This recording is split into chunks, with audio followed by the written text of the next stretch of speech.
No nii, on meil stardis siis C-finaal juba. Tublid sõitjad Gert Rohtjärv, Ronald Rikberg, Andreas Avloi, Teodor Toobal ja Urmo Nagel. Tempod lähevad järjest kiiremaks, kuna sõitjad justkui on paremad, aga vaatame. Jääb meil veel C, B ja A-finaal sõita. Ja C-finaal saab stardi nüüd. Sõitel number 3. Andreas väike siuke viperos siin stardisirge lõpus. Ja oi, kõik esiotsa inimesed panid kokku vahetult enne juhtijate puki juurde tulekut. Nii, aga kohe näeme, kes tuleb esimesena, kes tuleb teisena, kes tuleb kuskilt tagantpoolt. Ja esimesena tuleb üle Ronald, stardikohalt 2, teisena Teodor Toobal, 3. Gert Rohtjärv, 4. Andreas Avloi ja Urmo Nagel jõudis ka 5. üle joone, ehkki vahe on juba suhteliselt suur.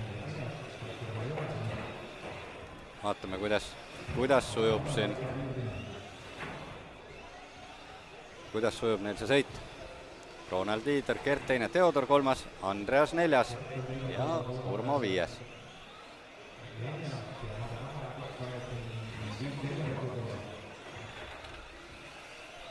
Juniorliiga on sellepärast väga äge, et siin ongi tegelikult võistlejate kogemus on piiratud maksimaalselt 2-aastase sõidukogemusega, pluss autodega ei ole tegelikult lubatud peaaegu mitte midagi teha.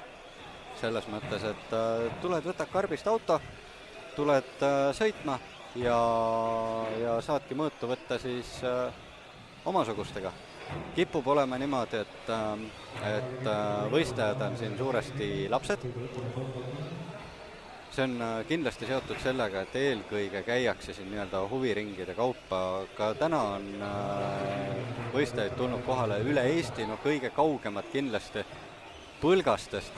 Tead, siit Tallinna lähedalt vaadates Põlgaste tundub nagu väga-väga kauge koht, aga tegelikult on see Eestis täiesti olemas.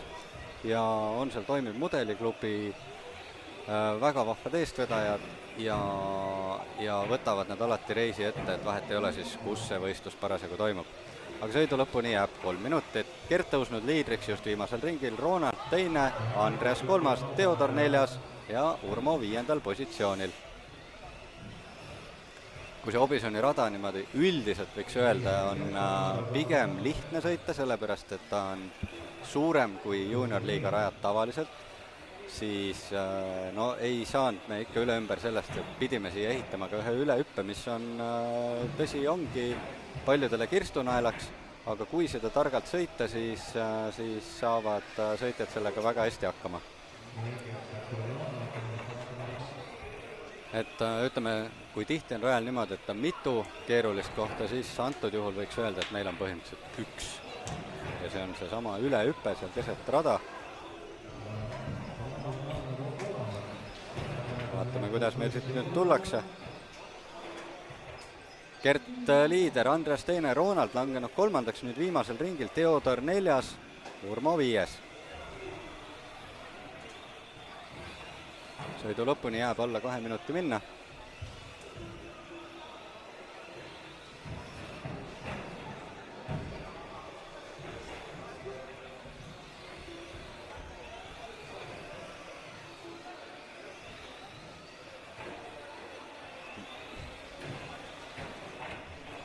Minut 30 lõpuni, Gert liider, Andreas 2, vahe 13 sekundit, Teodor 3, vahe 7,9 eelmisega, Ronald langenud 4. ja vahe 3,2 sekundit 3. kohaga. Urmo Nagelil 10 sekundit 4. kohale minna.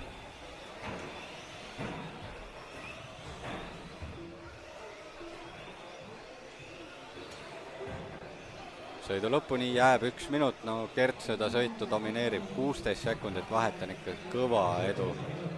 Ei ole siin midagi öelda. Andreas tublil 2. kohal, Teodor 3.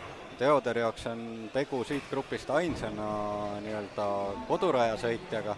ehkki nagu ütlesin, rada on kõigile uus, sellist täpselt seda rada pole mitte kunagi siin sõidetud. Aga Theodor jah, muidu Saue mudeliringi õpilane ja sõidab hetkel tublil 3. kohal. Gert Liider, Andres teine, Theodor 3, Ronald 4, Urmo 5. Theodori ja Andrease vahe on 6 sekundit, nemad ka kõige lähem nii-öelda võistluspaar rajal, autod number 3 ja 4. Kuna minu kommenteerimiskoht on rajast natukene eemal, siis ma täpselt ei näe, kus kes asub. Vaatame, kas suudame neid ka silmata.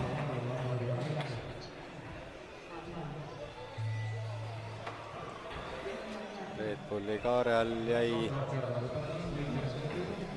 Oi, ja midagi on juhtunud, sest Gert on liider, Theodor lõpetas teisena, Andreas 3, Ronald 4. Ja ootame, et tuleks ka Urmo üle joone.